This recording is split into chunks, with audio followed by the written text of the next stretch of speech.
Hello and welcome to the program. I'm Anne Nwawadu. Let's begin in Tokyo, where foreign ministers of the G7 summit gathered to discuss the Israel-Hamas conflict. From that meeting, which included the United Kingdom and the US, a statement has been issued saying it supports humanitarian pauses and corridors in Gaza. The statement from foreign ministers who have been meeting in Tokyo also recognizes Israel's rights to defend itself in accordance with international law. The G7 nation statement is only the second joint statement from the bloc since Hamas gunmen sparked the conflict in an October the 7th attack on southern Israel, killing 1,400 people and taking some hostage. After that meeting, U.S. Secretary of State Antony Blinken held a press conference where he said that Gaza cannot continue to be run by Hamas and Israel cannot occupy Gaza. Winding up a two-day meeting in Tokyo, Mr. Blinken said that a period of transition that regards a post-conflict governance in Gaza is possible. We had in-depth discussions about the steps that we are taking to address urgent needs on the ground. We all agreed that humanitarian pauses would advance key objectives: to protect Palestinian civilians, to increase the sustained flow of humanitarian assistance, to allow our citizens and foreign nationals to exit, and to facilitate the release of hostages. The United States believes key elements should include no forcible displacement of Palestinians from Gaza. Not now, not after the war. When it comes to post-conflict governance in Gaza, a few things are clear and necessary. One, Gaza cannot be continue to be run by Hamas. That simply invites a repetition of October 7th, and Gaza used as a place from which to launch terrorist attacks. It's also clear that Israel cannot occupy Gaza. What I've heard from Israeli leaders is that they have no intent to reoccupy Gaza and retake control of Gaza. So the only question is there some transition period that might be necessary, and what might be the mechanisms that you could put in place for that to make sure that there is security.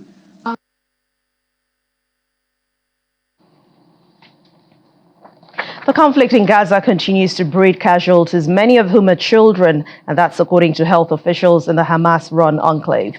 The spokesperson for the health ministry is saying that the death toll for children killed in Israel's strike is over 4,000, with more than 10,000 young ones injured so far. According to him, every 10 minutes, the Israeli attacks kill one child and injures two others. Al-Shifa Hospital is shelter for many. It now houses over 100,000 people, including refugees, the injured, the sick, and medical staff. The senior plastic surgeon at the crowded hospital warns that Israeli attacks are getting closer to the complex every day. Dr. Ahmed El Mokalati says that even the staff feel the situation is getting tighter. The current situation is really getting tighter and tighter. So what we have been experiencing for the last month is that we feel they are coming closer to Shifa Hospital, and it's more of that we had many nights where they were bombing a lot of let me say of the neighborhoods near the hospital. So 3 days ago, the Shata refugee camp was bombed with at least maybe 20 strikes per minute for at least an hour time. So we feel there is something serious happening around us. And then when we watch the news, we feel that they are coming closer and closer. So the main feeling is that prepare yourself to the moment where they are going to get into the Shifa Hospital, and then what they are going to do.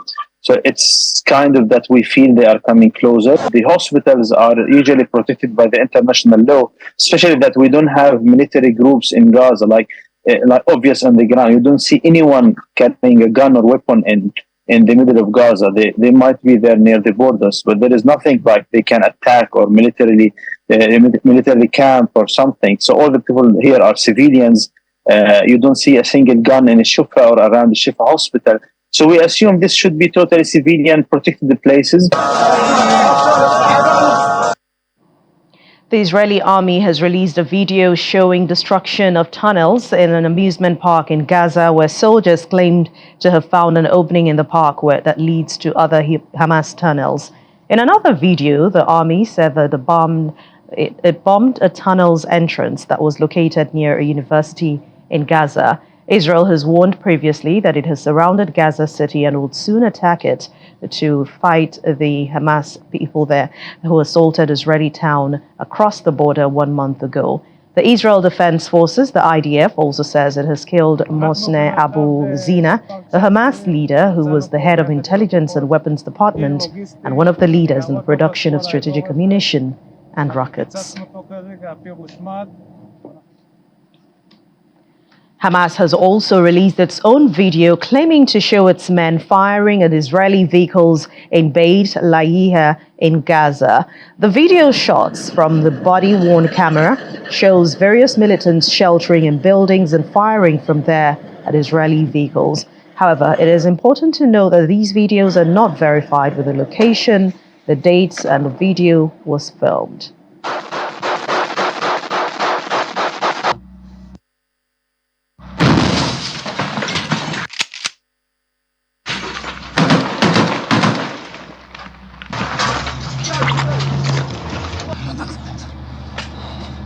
لا مش من هنا.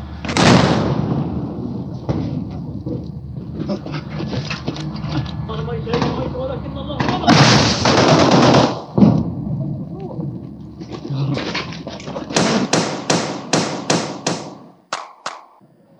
Well, it's the 33rd day of the Gaza war, and tensions remain high along the Israeli-Lebanon border. Israeli tanks and troops were seen stationed alongside the northern Israeli border overlooking Lebanon, and that happened earlier today. Some towns were evacuated along other communities in the northern Israeli frontier, where the Shiite group Hezbollah and Israel's military have been trading fire since October the 7th.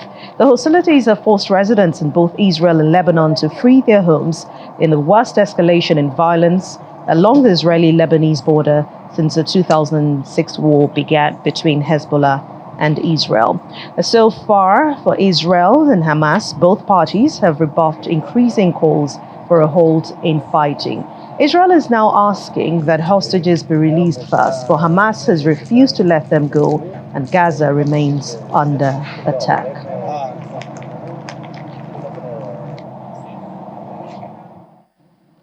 Meanwhile, the United States says it does not support any forced relocation of Palestinians or occupation of the Strip.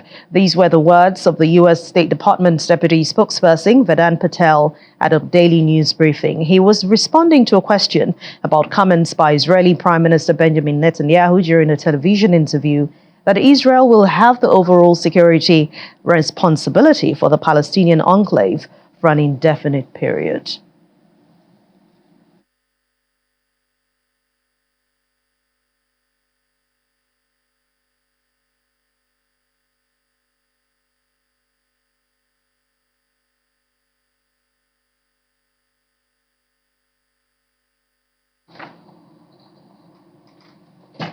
Now, David Otto is a defense and security specialist who joins us now for more on our discussion on the war, of course, in Gaza. Thank you very much for joining us on The World today.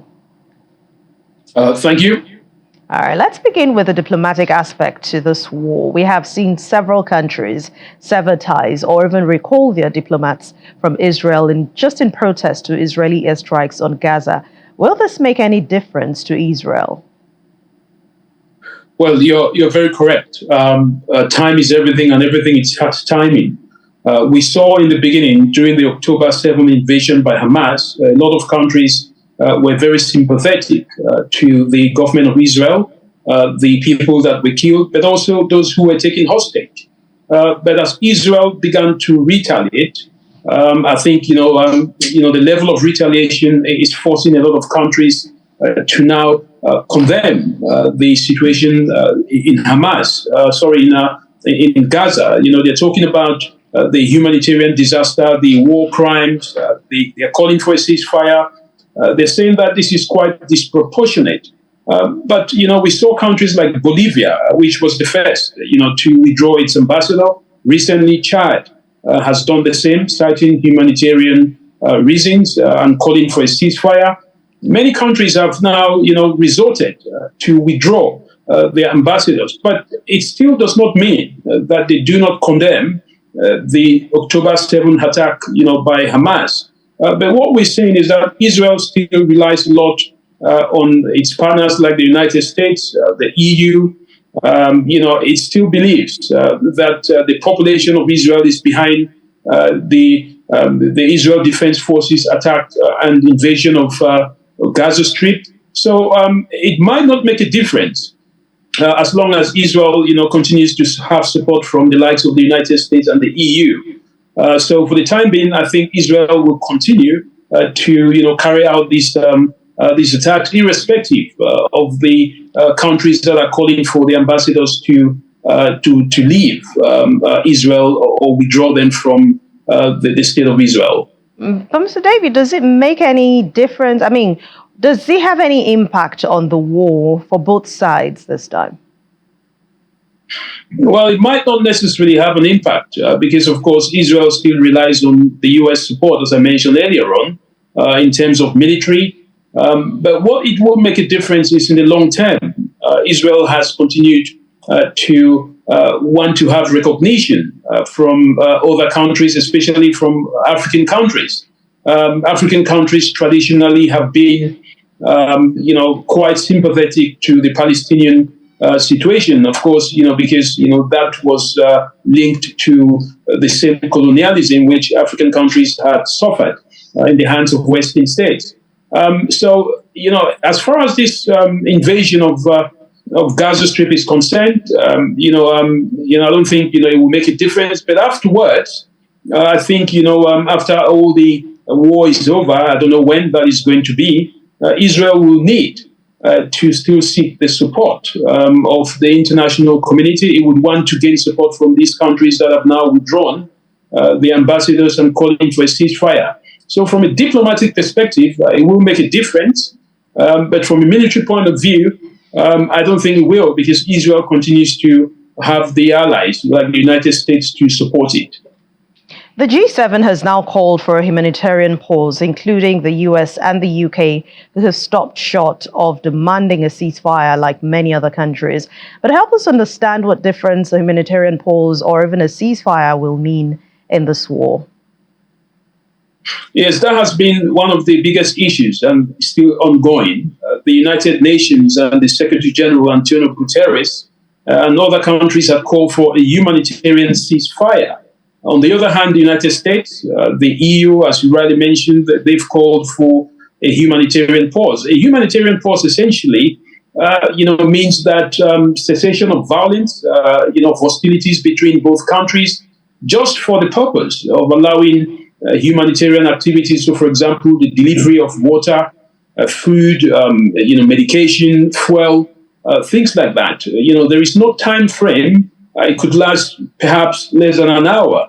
And, there is no real monitoring, in that case. So it doesn't stop the war. It just stops it for a couple of hours for maybe access to water and other necessary needs. But when it comes to a ceasefire, it's much more, agreed upon by both sides. It is an indication that both sides are ready to perhaps, have a one-on-one meeting for the purpose of negotiating for peace.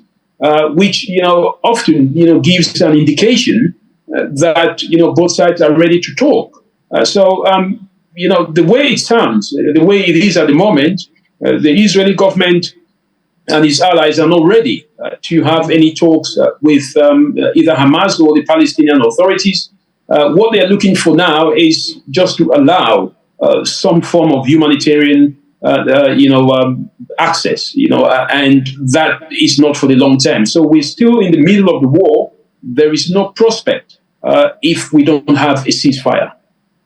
The US, which is, of course, a staunch ally of Israel, is already under increasing pressure to call for at least a humanitarian pause, as we know, which it seems to have done under the joint statement from the G7. Do you see this happening, especially because, of course, the previous UN resolution that have come but have been violated? Past resolutions have come, but they have been violated. What do you think will happen this time with this new rule? Well, I think, as you're right, there has been several United Nations Security Council resolutions as far as the Israeli-Palestinian conflict is concerned. The US has always been on the side of Israel. I think what the biggest concern is now, we know that the United States and Israel are not interested in any ceasefire. They want to save face by allowing for a humanitarian pause, which, of course, as I mentioned earlier on, it doesn't mean much. I mean, it simply just gives a window for the delivery of humanitarian, aid into Gaza. But I think the U.S. will be much concerned, because of course, I remember sometime in Nigeria where the U.S. Had principally refused to sell the Nigerian government some Super Tucanos on the basis that there were humanitarian violations. And what we see now is just the same thing, which of course Israel has been accused of committing humanitarian, some form of war crimes, disproportionate attacks on Gaza, but yet the U.S. is ready to support them.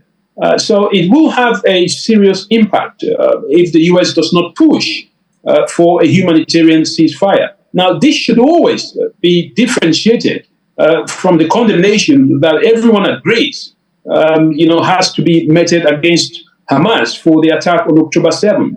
But notwithstanding, I think what the world needs, are countries that will be calling for a ceasefire, not a humanitarian pause, because it just demonstrates double standards. That in one hand, the U.S. wants to show itself as the custodian of democracy and the rule of law. On the other hand, they are supporting, a country that has refused, to call for humanitarian disaster, ceasefire, despite the atrocities which we're experiencing at this point in time. But what do you make of the IDF's ground offensive in Gaza? There are fears, of course, of a reoccupation of Gaza in the light of Prime Minister Benjamin Netanyahu's comment that Israel will have the overall security responsibility for the Palestinian enclave. And remember, it was said that it was for an indefinite period. What do you think the Prime Minister means? Is this even possible if it's to happen? Well, the Israel government has made it very clear that the mission for the Israel Defense Forces is to annihilate Hamas. And the second mission is to rescue the hostages. Now, it's very difficult to see how they will annihilate Hamas at the same time and rescue the hostages. I think one of the challenges that the Israeli Defense Forces will face is that from history, Israel has been known to take land. Once these major attacks happen, since from the declaration of the Balfour Declaration of 1948. Still looking back at the 1967 Six-Day War, looking back at the Yom Kippur War of 1973. Each time there is an incursion, more land is being taken away from the Palestinians. So history, would demonstrate that despite what the Israelis are saying, that we are not going there to take away more of the Palestinian land from the Gaza Strip, it will demonstrate that there is a real fear by the Palestinians that by moving away millions of people, out of that particular area, it will become an occupied Israeli location. So, I mean, history does not back the rhetoric that the Israelis are giving that they are not interested in taking any land. So we'll just have to wait and see. But for me, I think the mission of the Israelis is going to be very difficult, and the timing is something that one cannot really tell. All right. Thank you very much, David Otto, Defense and Security Specialist. And we've been discussing the war in Gaza. Thank you very much for your time and your contribution on The World Today. Thank you. Welcome back. More families of hostages and victims of the October 7 massacre by Hamas militants recall their last moments with loved ones who were caught in the violence as it unfolded across Israeli towns. At an event marking 30 days since this attack, Danielle Sassi, an American who was with her family in Israel to attend a music festival, said that she hid under a pile of dead bodies in a shelter to shield herself as militants opened gunfire at that event. Eitan Gonen said his daughter, Romy, and two of her friends initially appeared to have escaped that attack, but they were then trapped in the gunfire. Romy's friends were killed on the spot, and she is still missing.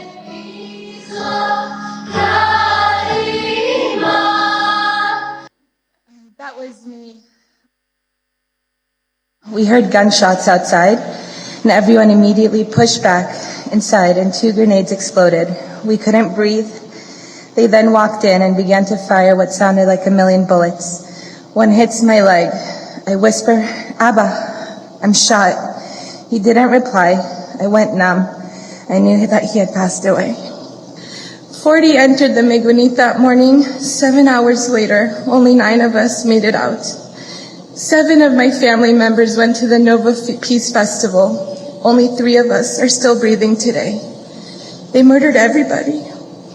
My Abba, Avi Sassi, he loved life and people of all ages and nationalities. The tragedy of October 7th will forever live on as a memorial day. Yet, as we suffer the unimaginable agony, what we are witnessing in the aftermath is gut-wrenching.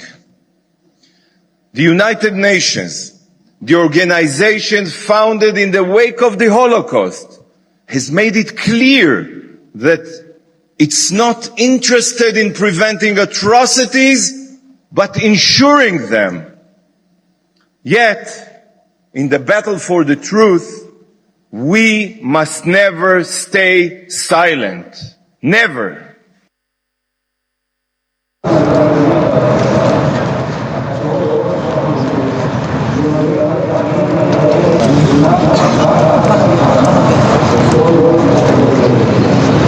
Gespielt wurde und ein paar Gespräche hören. And in Germany, hundreds of people staged a candlelit vigil in front of the Brandenburg Gate in Berlin to commemorate the victims of the Hamas attack on southern Israel 1 month ago. Candles were lit and audio recordings played of sirens and voices of victims crying for help during that attack as people stood in silence. And this is in spite of anti-Semitism that has risen in Germany since Hamas attacks on October the 7th.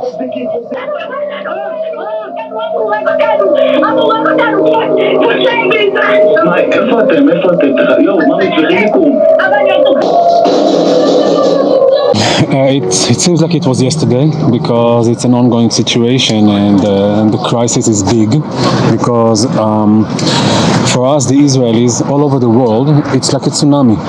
Everybody is affected directly or indirectly from this terror attack. And yes, so we are trying to stay strong as much as we can because we know we are strong, but still it's really painful.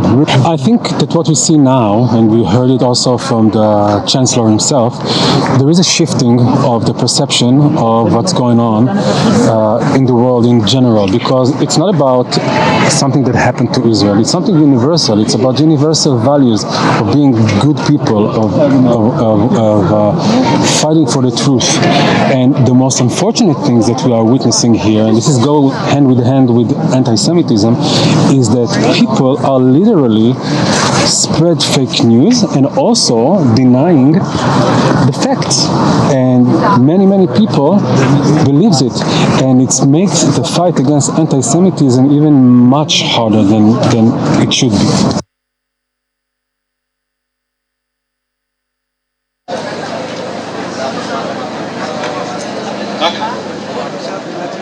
Also, Israelis in Jerusalem and Tel Aviv marked 1 month since the devastating attacks on October the 7th, honoring victims and hostages by holding demonstrations and candlelight vigils.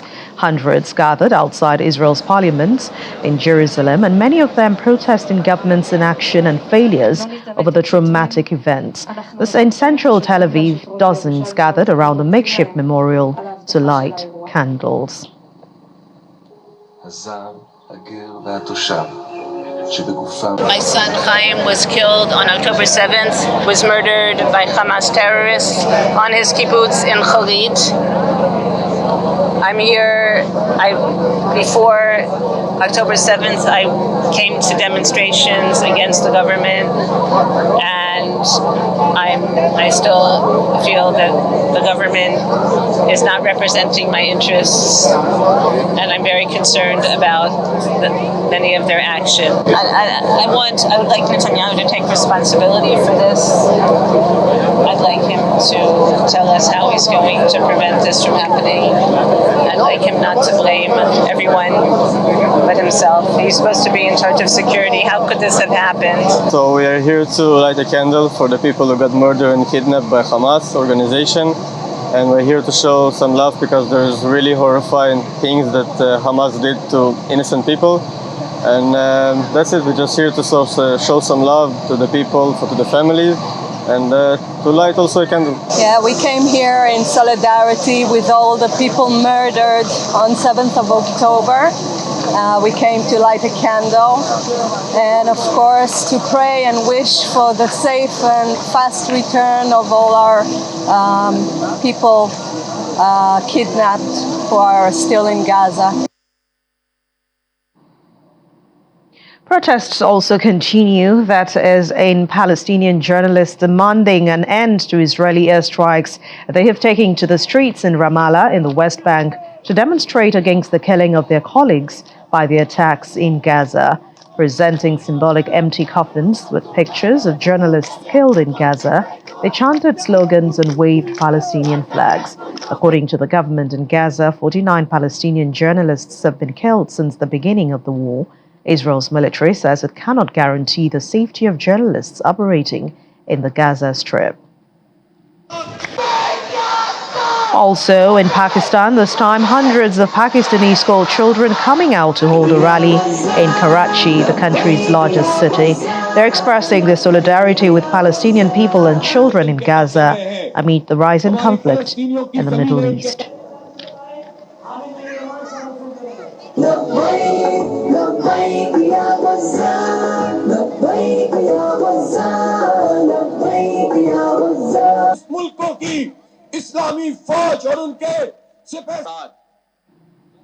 Let's end the segment on the Israel-Hamas war with Pope Francis's prayer for peace as Israel intensifies its operation in Gaza and the war between Ukraine and Russia continues.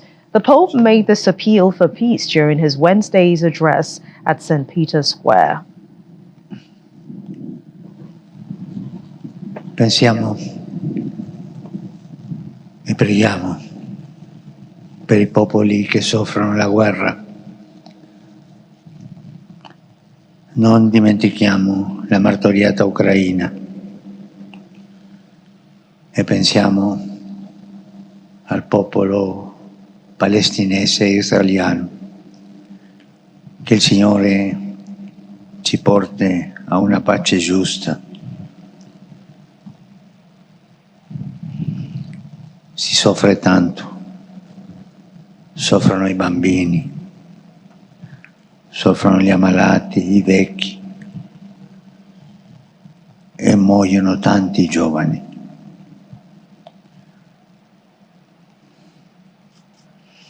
La guerra sempre è una sconfitta, non dimentichiamo, sempre è una sconfitta.